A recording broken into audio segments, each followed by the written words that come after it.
Hey there, it's Bryson from Verge, and as you may know, we make a lot of video content. And over the years, we've learned some things about how to make videos that people will actually watch.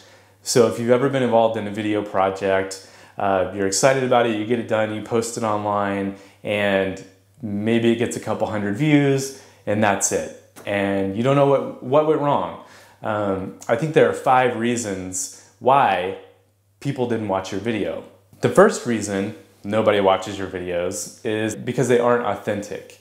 And creating authentic content is kind of a scary thing, especially for businesses or brands, because to create something that's authentic, most of the time you have to put somebody in front of a camera and let them be themselves.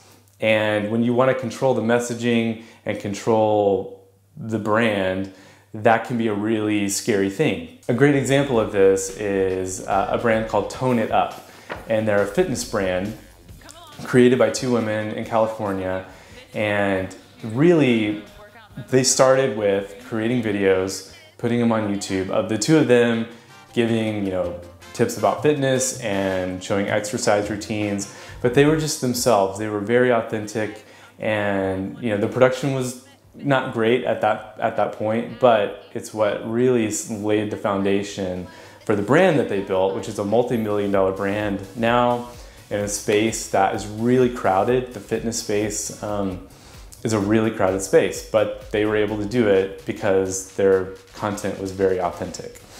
The second reason that nobody watches your videos is because you're not giving people the kind of videos that they want. As an example, when I was at Soderquist Leadership, we thought that people wanted to hear from respected leaders, and so we shot interviews and created talking head videos for people to watch. And people watched those and they got something out of it, but it turns out that they really wanted something completely different. They wanted to learn about leadership, but they also wanted to be entertained. And so a colleague of mine, Clayton Anderson, and we created a web series called Leader Skills, and they're just short, funny leadership lessons that we acted in ourselves, and people loved them. From the very first one that we posted, that became the primary lead generator for the organization, and we got calls from the talent development teams of Facebook, of Northwestern Mutual, of Tyson Foods, Walmart, because people wanted to use these to develop leaders in their company and to teach them something. And so we created 18 episodes in total, and people loved them because that's what they wanted. So we found that sweet spot and just kept cranking out content for it. Number 3, your videos are pretty, but they don't tell a great story. So if you remember several years ago when digital SLR cameras were the thing, the hot commodity, suddenly everybody became a photographer. The same thing is happening with video. A lot of people can get their hands on a cheap camera, shoot some pretty footage, edit together some kind of demo reel, and advertise themselves as a video producer. But the problem is people don't watch and share videos just because they're pretty. They watch and share videos because they add value to them in some way, to their life in some way, and they tell a great story. That's what people connect with. So as an example, I created a documentary about the process of adopting our daughter from China, and the footage wasn't that pretty. I shot it on a tiny point-and-shoot camera, but it was the story that people connected with. The video has been viewed tens of thousands of times, and people really connected with that story.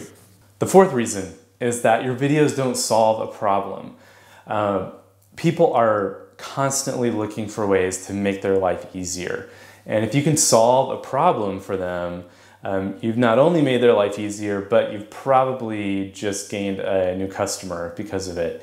As an example of this, a project that we worked on was for Clairol. And Clairol realized that women really wanted to color their hair, dye their hair at home, but they needed a little bit of education on, okay, what's the best way to do this. We worked with Clairol and another agency to produce these how to dye your hair at home videos, and they've done extremely well. Hundreds of thousands of views. People really connected with those because we helped solve a problem for somebody. Like, how do I dye my hair? Here you go. The fifth reason is that you haven't produced enough content for people to care. And a lot of times we see these one-off videos that don't move the needle in any way. They don't have any click-throughs or conversions.